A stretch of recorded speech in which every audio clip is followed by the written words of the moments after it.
सुंदरपुर नाम के एक गांव में श्याम नाम का एक किसान रहता था। वो गरीब था और बहुत लालची भी।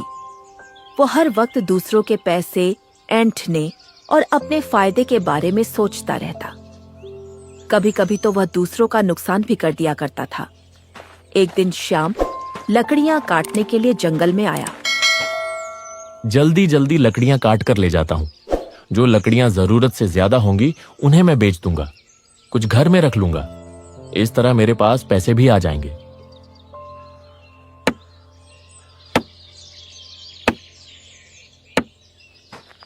लकड़ियां काटने के बाद वह वहां से वापस जाने लगा।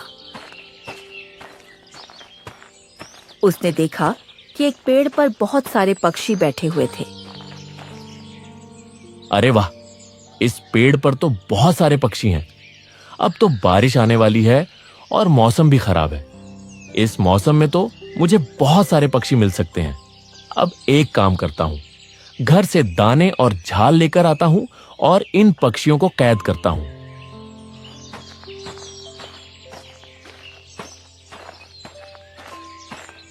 श्याम घर में लकड़ियां छोड़ने के बाद वापस आया। उसने जमीन पर दाने डाले और जाल बिछाकर बैठ गया। बहुत सारे पक्षी उस जाल में फंस गए थे और उनमें एक कौवा भी था। अरे वाह, आज तो मैं बहुत फायदे में रहा। खेतों में काम किया और फिर लकड़ियां भी घर लेकर आया, और अब यह पक्षी आज तो मेरे हाथ बहुत सारे पैसे आ जाएंगे। चलो पक्षियों, अब तुम्हें बाजार में बेच दूंगा। मुझे बाजार में मत बेचना अच्छे आदमी। मैं एक मासूम बेकसूर कौवा हूँ। मैंने तुम्हारा क्या बिगाड़ा है जो तुम मुझे बेच दोगे? अरे ये क्या, ये कौन सा पक्षी है जो इंसान की जुबान में बोल रहा है?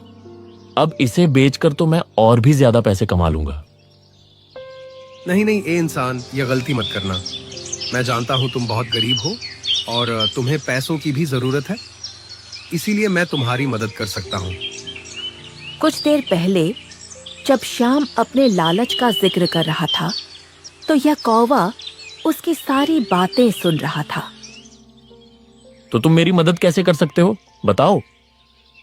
मैं एक राज के बारे में जानता हूँ, एक ऐसे राज के बारे में जिसके बारे में तुम इंसान नहीं जानते।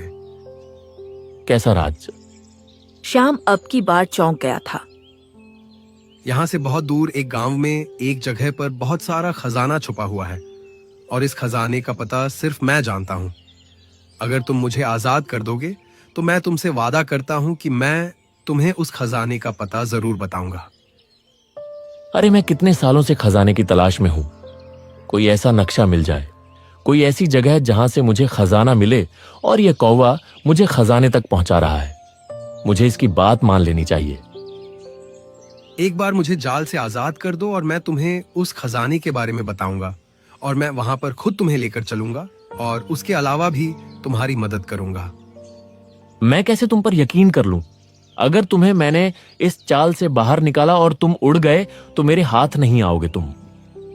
अरे नहीं इंसान, मैं एहसान करने वालों को भूलता नहीं और ना ही उन्हें धोखा देता हूं।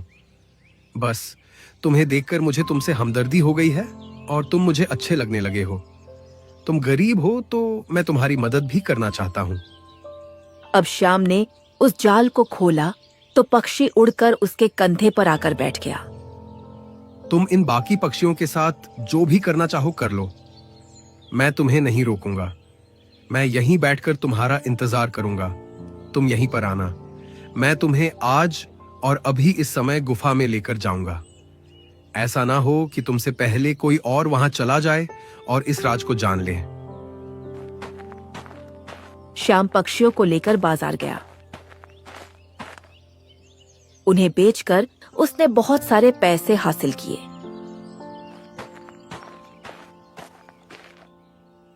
और वह पैसे अपनी पत्नी को दिए। फिर वह दोबारा जंगल में उसी जगह पर आ गया। खुदा करे कि वह कौवा अपनी जगह पर मौजूद हो। अगर वह उड़कर चला गया और उसने मुझे धोखा दिया तो उसे मैं कहां ढूंढूंगा? और सारे कौवे तो एक जैसे ही दिखते हैं। मैं तो कभी उस कौवे को ढूंढ भी नहीं सकूंगा। जब श्याम घर से निकला था तो उसकी पत्नी राधा ने उसे रोका था। अरे पतिदेव, कहाँ जा रहे हैं आप? आसमान की हालत देखें, बारिश आने वाली है। पहले भी इतना तेज तूफान आया था और आप जंगल में लकड़ियाँ काटने चले गए और अब दोबारा से जा रहे हैं। आप घर में रुकिए और इस समय बाहर जाना ठीक नहीं है। कितनी बार कह चुका हूं राधा कि जब मैं बाहर जाऊं तो मुझे मत रोका करो, खास तौर तब जब मैं पैसे कमाने के लिए जा रहा हूं, क्योंकि मेरा ज्यादा नुकसान हो जाता है। अब की बार तुमने यह गलती कर दी, लेकिन दोबारा मत करना। श्याम अपनी पत्नी को बातें सुनाता हुआ वहां से चला गया। राधा की आंखों में आंसू थे। वो बहुत उदास थी। पता नहीं क्यों मेरे पति मुझसे प्यार नहीं करते, जरा भी मेरा ख्याल नहीं रखते। हालांकि मैं घर को साफ सुथरा रखती हूँ, घर को संभालती हूँ, जो काम कहते हैं करती हूँ, मगर फिर भी वो मुझसे प्यार नहीं करते। राधा बहुत उदास थी और श्याम खुशी से जंगल की तरफ जा रहा था। मैंने तो शादी करके गलती की। इस औरत के खर्चे बर्दाश्त कर रहा हूं। अभी तक इसने मुझे बच्चों की खुशी नहीं दी। एक काम करता हूं, जल्दी ही इसे अपनी जिंदगी से निकाल देता हूं। किसी दूसरी औरत से शादी करता हूं ताकि वो मुझे बच्चे की खुशी तो दे। अभी वो थोड़ा ही दूर गया था कि बारिश तेजी से शुरू हो चुकी थी। इस औरत की जुबान तो बिल्कुल काली है। जो बात मुंह से निकालती है वो पूरी होकर रहती है। इसीलिए इसे मैं कहता हूं, अच्छी बात अपने मुंह से निकाला करो, मगर यह किसी की बात सुने तब ना। कुछ देर बाद जब बारिश कम हुई तो वो वहां से जंगल में पहुंच चुका था। सामने ही वो कौवा पेड़ पर बैठा हुआ था। उसे देखकर श्याम बहुत खुश हुआ। खुदा का शुक्र है तुम यहीं पर मौजूद हो। पूरा रास्ते में यही सोच रहा था कि अगर तुम यहां ना हुए तो मैं क्या करूंगा। ऐसा हो ही नहीं सकता। मैं किसी से वादा करूं और उस वादे को पूरा ना करूं। मैं भी कब से आपका इंतजार कर रहा था। अब आ गए हैं तो अभी हमें सफर शुरू करना चाहिए। अब वो दोनों एक तरफ चलने लगे थे। कौवा कभी उस आदमी के कंधे पर सवार हो जाता तो कभी हवा में उड़ने लगता। तुमने कभी इस खजाने के बारे में किसी और को नहीं बताया? नहीं, आज तक मुझे कोई अच्छा इंसान लगा ही नहीं। मैं किसी का फायदा कैसे सोचता। तुम मेरी बात अब विश्वास से सुनो। मैं तुम्हें खजाने के पास लेकर जा रहा हूं। हाँ, किसी और जगह पर नहीं। वैसे भी मेरी तुम्हारे साथ क्या दुश्मनी है? तुमने तो मुझे कैद करने के बाद भी मुझे आजादी दे दी। तुम्हारा तो मुझ पर एहसान है। चलो ठीक है, मैं तुम्हारी बातों पर यकीन कर लेता हूं। वैसे भी तुम इंसान तो हो नहीं जो झूठ बोलोगे धोखा दोगे। तुम तो कौवे हो और तुम्हारा दौलत से खजाने से क्या लेना देना। वो लोग चलते चलते बहुत दूर निकल कर आ गए थे। दूर दूर तक रेगिस्तान था। ए कौवे, मुझे यह बताओ, मुझे और कितनी दूर तक चलना पड़ेगा? यहां तक आते आते थक चुका हूं। मेरी कमर दर्द कर रही है। बस थोड़ा सा ही सफर है।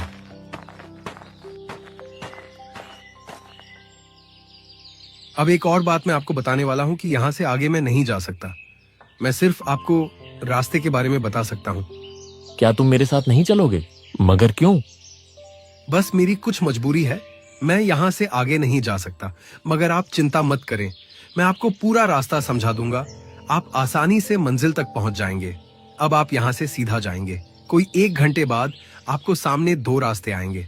तब आप उत्तर दिशा में मुड़ जाना, चलते रहना।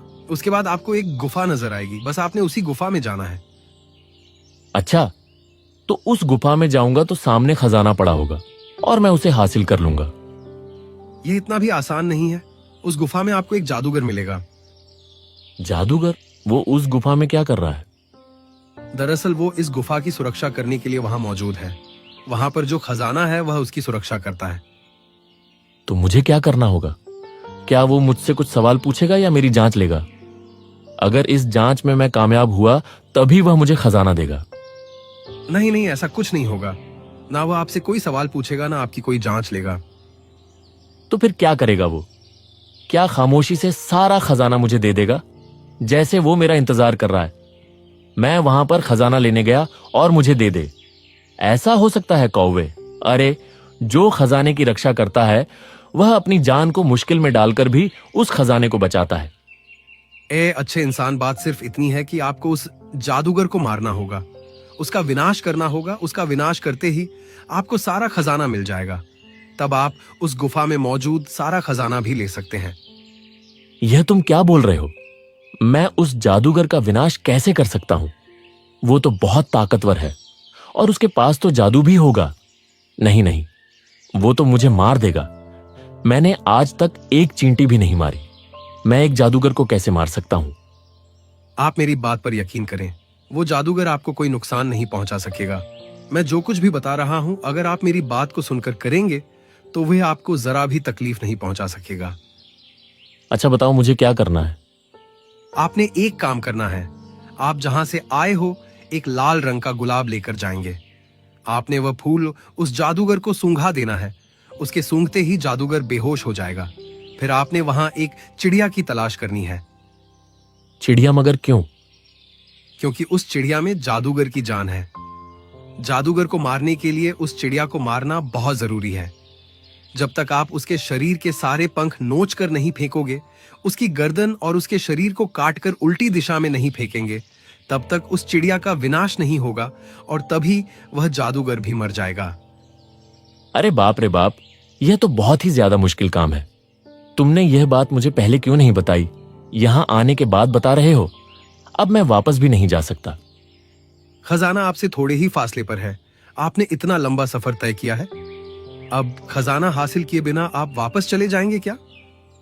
नहीं नहीं, खजाना तो मैं हासिल करके रहूंगा, हर हाल में, चाहे उसके लिए मुझे कुछ भी करना पड़े। मुझे यह बताओ कि वह फूल मुझे कहां मिलेगा? इस काम में मैं आपकी मदद कर सकता हूं। आपको मैं फूल लाकर दे सकता हूं। बाकी काम आपको खुद ही करना पड़ेगा। तुम्हारा बहुत बहुत शुक्रिया कौवे, तुमने मेरी मदद की। अब जल्दी से फूल लेकर आओ ताकि मैं अपने सफर पर निकलूं। मैं अपने खजाने से ज्यादा दूर नहीं रह सकता।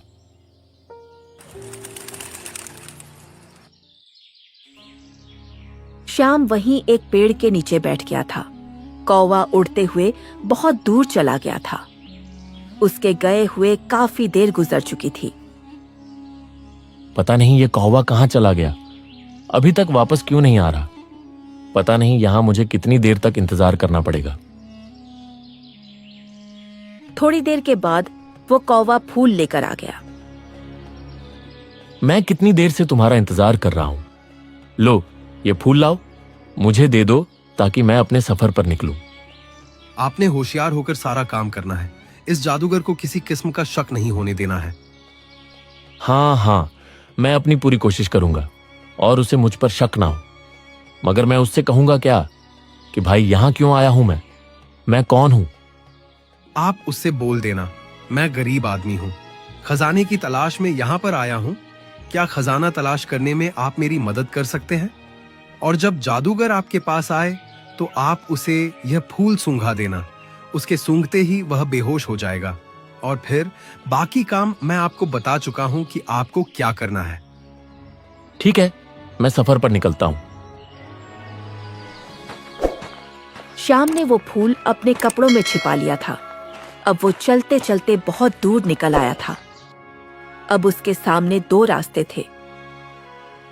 इस कौवे ने बोला था कि मुझे उत्तर दिशा में जाना है, इसलिए अब मैं इस रास्ते का चुनाव करता हूं। मुझे यकीन है कि मैं अपनी मंजिल पर पहुंच ही जाऊंगा।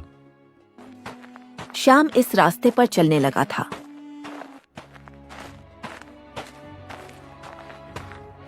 श्याम चलते चलते अब गुफा के सामने आ गया था। हे ऊपर वाले, मदद करना। मुझे लगता है जैसे मैं मौत के मुंह में जा रहा हूं। यह जो खजाने का रखवाला है, यह कभी भी मुझे खजाना हासिल नहीं करने देगा, मगर मुझे इसका मुकाबला करना ही होगा। मैं दुनिया का सबसे दौलतमंद आदमी बनना चाहता हूं और इसके लिए मुझे कुर्बानी देनी ही होगी। अब श्याम चलते चलते उस गुफा के अंदर आ गया था। थोड़ी ही दूर आया तो उसने एक आवाज सुनी। कौन हो तुम और इस गुफा में क्यों आए हो? क्या तुम जानते हो कि यहाँ पर आना मौत के मुंह में आने के बराबर है? यह आवाज सुनकर श्याम डर गया, मगर उसने अपने आप पर काबू पाया। मैं यहाँ खजाने की तलाश में आया हूँ। क्या खजाना तलाश करने में मेरी मदद कर सकते हैं जादूगर? इधर आओ, मेरे सामने आओ। देखो तो सही वो कौन है जो खजाने की तलाश में यहाँ पर आया है। मैं एक मुसाफिर हूँ। कितने सालों से मैं खजाने की तलाश में भटक रहा हूँ। भटकते भटकते मैं यहाँ पर आ गया। मैंने एक नक्शे में देखा कि इस गुफा में खजाना है, इसलिए मैं यहाँ पर चला आया। यहाँ पर मेरी आपसे मुलाकात हो गई। अब जादूगर ने अपने सामने एक मोमबत्ती जला दी। उसकी रोशनी में श्याम ने देखा कि जादूगर बहुत खौफनाक है। यह कितना भयानक है। इसके बाल कितने बड़े हैं, इसके कपड़े कितने गंदे हैं। मुझे इसे देखकर ही घिन आ रही है। मैं बहुत गरीब आदमी हूं। मेरे पास पैसा कमाने का कोई जरिया नहीं, इसीलिए मैं खजाने की तलाश में हूं। अब जादूगर ने अपनी आंखें बंद कर ली। तभी श्याम ने मौके का फायदा उठाया। जल्दी से उसने अपनी जेब से गुलाब का फूल निकाला और वह जादूगर के मुंह के साथ लगा दिया।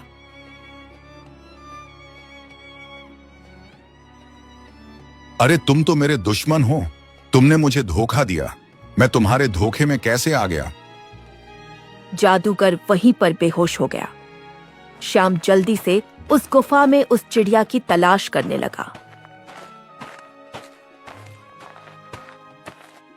खुदा करे वो चिड़िया मुझे जल्दी मिल जाए ताकि मैं उसे मारकर इस जादूगर से जान छुड़ा सकूं और फिर खजाना लेकर अपने घर जा सकूं।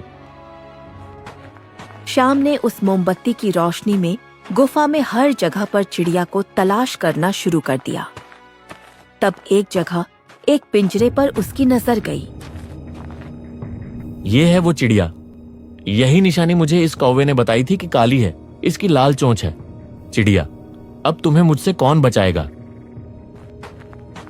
जैसे ही श्याम पिंजरे के करीब गया तो जमीन जोर जोर से हिलने लगी और वो गुफा अब इतनी जोर से हिल रही थी जैसे श्याम के सिर पर आ गिरेगी। और फिर उसी जादूगर की आवाज सुनाई देती है। खबरदार, अगर इस चिड़िया के पिंजरे को हाथ लगाया तो मैं तुम्हारी जान ले लूंगा। श्याम ने पीछे मुड़कर देखा। जादूगर की आंखें बंद थीं। वो अब भी बेहोश था, मगर यह आवाज उसके मुंह से निकल रही थी। मेरे पास यही कुछ पल बचे हैं। इन्हीं पलों में मुझे इस चिड़िया को मारना है। उसने पिंजरा खोला, जल्दी से चिड़िया को अपने हाथ में ले लिया। चिड़िया को देखकर वो घबरा गया। अरे, ये चिड़िया तो मुझे बहुत बुरी तरह काट रही है। इसकी चोंच कितनी तेज है, जैसे तलवार हो। श्याम के हाथों से लाल खून बहने लगा था, मगर उसने हिम्मत नहीं हारी। उसने चिड़िया की गर्दन एक चाकू से काट दी थी। उसके शरीर से सारे पंख नोच लिए। उसका सिर एक तरफ फेंक दिया और बाकी का शरीर एक तरफ। अब वो चिड़िया मर गई, तो अब वह भी मर जाएगा। अब मैं खजाना तलाश करता हूं।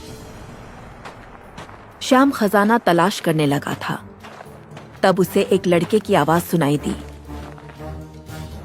अरे ये क्या? अब गुफा तो पहले से ज्यादा हिलने लगी, जैसे भूकंप आ गया हो। यह मेरे ऊपर गिर जाएगी। मेरे तो कदम उठाना मुश्किल हो रहा है। अब मैं क्या करूं? तभी श्याम को बाहर से एक लड़के की आवाज सुनाई दी। अरे श्याम भाई, जल्दी से बाहर आ जाओ, ये गुफा गिरने वाली है, आप इसमें मर जाएंगे। अरे तुम जादूगर के आदमी हो, मुझे यहाँ से बाहर इसलिए निकाल रहे हो ताकि मैं खजाना हासिल ना कर सकूं। अरे इस गुफा में कोई खजाना नहीं है, आप बाहर आए, मैं आपको खजाना देता हूँ। मैं आपसे वादा करता हूँ कि मैं आपको खजाने वाली जगह पर लेकर जाऊंगा, मगर आप अभी यहाँ से बाहर निकले, वरना अपने लालच की वजह से अपनी मौत को गले लगा लेंगे। अरे तुम कौन हो जो मुझे लालची होने का ताना दे रहे हो? तुम क्या चाहते हो मुझसे? मैं वही कौवा हूँ जो इस जादूगर के मरने के बाद अपनी असली शक्ल में आ गया हूँ। आपने मेरी मदद की है और अब मैं आपको अकेले छोड़कर यहाँ से नहीं जा सकता। खुदा के लिए बाहर आ जाओ, वरना मैं खुद को कभी माफ नहीं कर सकूंगा। अरे ये आवाज तो उस कौवे की है। उसने मेरी इतनी मदद की तो आगे भी मदद करेगा। मुझे उसकी बात मानकर यहाँ से निकल जाना चाहिए। जब श्याम इस गुफा से बाहर आया तो वहां पर कौवा नहीं था, बल्कि एक लड़का खड़ा था जो कि एक राजकुमार था। मैं एक राजकुमार हूँ। मेरा नाम अर्जुन देव है। आपका बहुत बहुत शुक्रिया। आपकी वजह से मैं इंसानी शक्ल में आ गया। तुम क्या बोल रहे हो? तुम्हारी कोई बात समझ में नहीं आ रही। आप आओ मेरे साथ, मैं आपको बताता हूँ। तभी एक धमाके की आवाज सुनाई दी। श्याम ने पीछे मुड़कर देखा तो वह गुफा खत्म हो चुकी थी। देखो, मैं इसलिए आपको बाहर बुला रहा था। मैं जानता था कि अब यह गुफा तबाह हो जाएगी। आपको भी जान से हाथ धोना पड़ेगा, इसीलिए मैं चाहता था कि आप बाहर आ जाओ। तुम कौन हो और इस गुफा का राज क्या है? यह जादूगर कौन था और तुम मुझे यहां क्यों लेकर आए? तुम एक कौवे के रूप में कैसे बदल गए और अब दोबारा एक इंसान बन गए? यह सब क्या है? मुझे कुछ समझ में नहीं आ रहा। आप आए मेरे साथ, यहां पर आकर बैठिए, मैं आपको सारी बात बताता हूं। जल्दी से बताओ, वरना मैं पागल हो जाऊंगा कि जो कुछ मेरे साथ हो रहा है मुझे यह सब कोई सपना लग रहा है। मैं एक राजा का बेटा हूं और मैं अपने राज्य का राजकुमार भी हूं।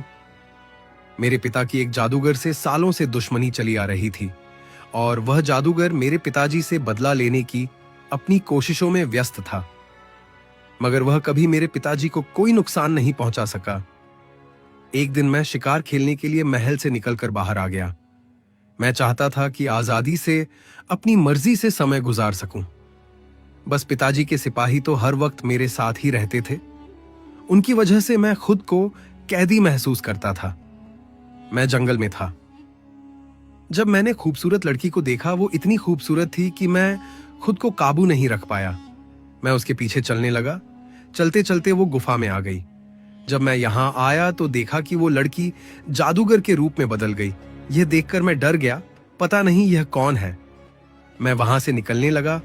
जब गुफा का दरवाजा बंद हो गया, तब इस जादूगर ने मुझे बताया कि उसने मेरे पिताजी से बदला लेने के लिए मुझे इस गुफा में बंद कर दिया है और फिर उसने अपने जादू से मुझे कौवा बना दिया था।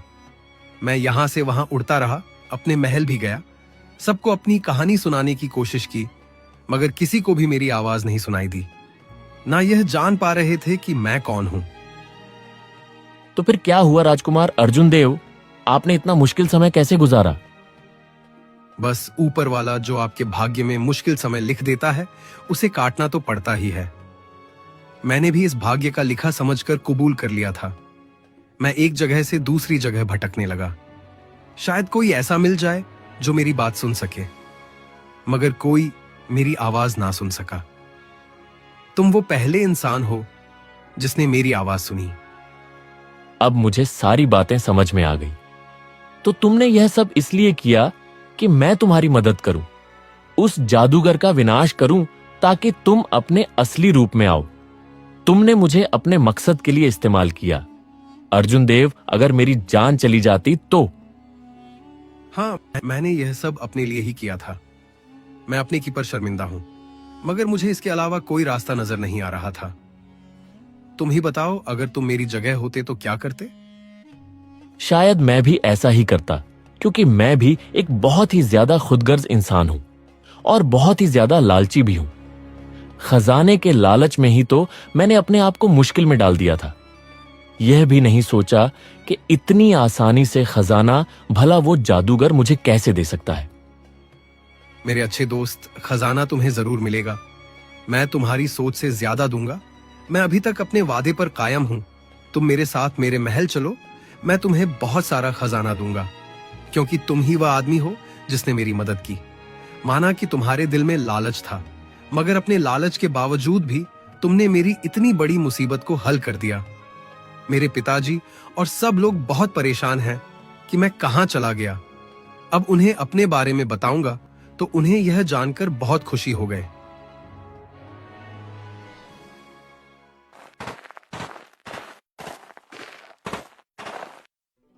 अर्जुन देव श्याम को अपने साथ महल में लेकर आ गया। तभी अर्जुन देव को देखकर सब बहुत खुश हुए। मेरा बेटा महल में वापस आ गया। तुम्हें देखने को मेरी आंखें तरस गई थीं। मुझे विश्वास नहीं हो रहा कि मेरा राजकुमार मेरे सामने है।